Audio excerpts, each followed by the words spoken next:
Chegou também a Derbe e Listra, e eis que estava ali certo discípulo por nome Timóteo, filho de uma judia crente, mas de pai grego, do qual davam bom testemunho os irmãos em Listra e Icônio.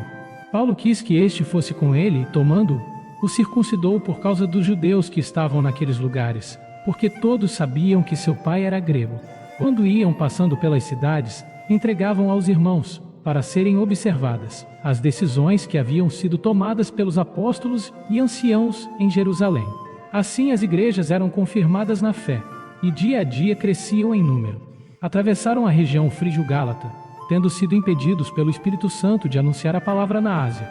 E tendo chegado diante da Mísia, tentavam ir para a Bitínia, mas o Espírito de Jesus não lhe permitiu. Então, passando pela Mísia, desceram a Troade. De noite apareceu a Paulo esta visão. Estava ali em pé um homem da Macedônia, que lhe rogava: passa à Macedônia e ajuda-nos. E quando ele teve esta visão, procurávamos logo partir para a Macedônia, concluindo que Deus nos havia chamado para lhes anunciarmos o Evangelho. Navegando, pois, de Troade, fomos em direitura a Samotrácia, e no dia seguinte a Neápolis, e dali para Filipos, que é a primeira cidade desse distrito da Macedônia, e colônia romana, e estivemos alguns dias nessa cidade. No sábado saímos portas afora para a beira do rio, onde julgávamos haver um lugar de oração, e sentados, falávamos às mulheres ali reunidas.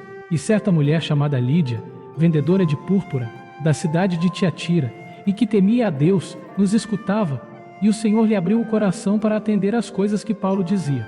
Depois que foi batizada, ela e a sua casa, rogou-nos, dizendo: se haveis julgado que eu sou fiel ao Senhor, entrai em minha casa, e ficai ali, e nos constrangeu a isso.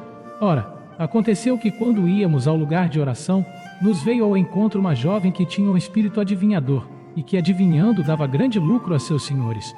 Ela, seguindo a Paulo e a nós, clamava, dizendo: são servos do Deus Altíssimo, estes homens que vos anunciam um caminho de salvação.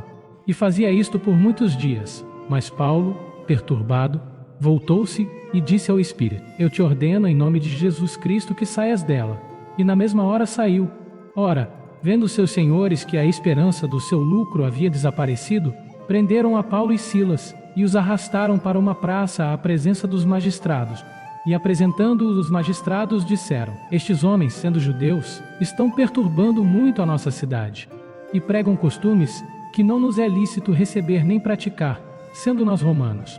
A multidão levantou-se a uma contra eles, e os magistrados, rasgando-lhes os vestidos, mandaram açoitá-los com varas, e havendo-lhes dado muitos açoites, os lançaram na prisão, mandando ao carcereiro que os guardasse com segurança. Ele, tendo recebido tal ordem, os lançou na prisão interior, e lhes segurou os pés no tronco. Pela meia-noite Paulo e Silas oravam e cantavam hinos a Deus, enquanto os presos os escutavam. De repente houve um tão grande terremoto, que foram abalados os alicerces do cárcere, e logo se abriram todas as portas, e foram soltos os grilhões de todos.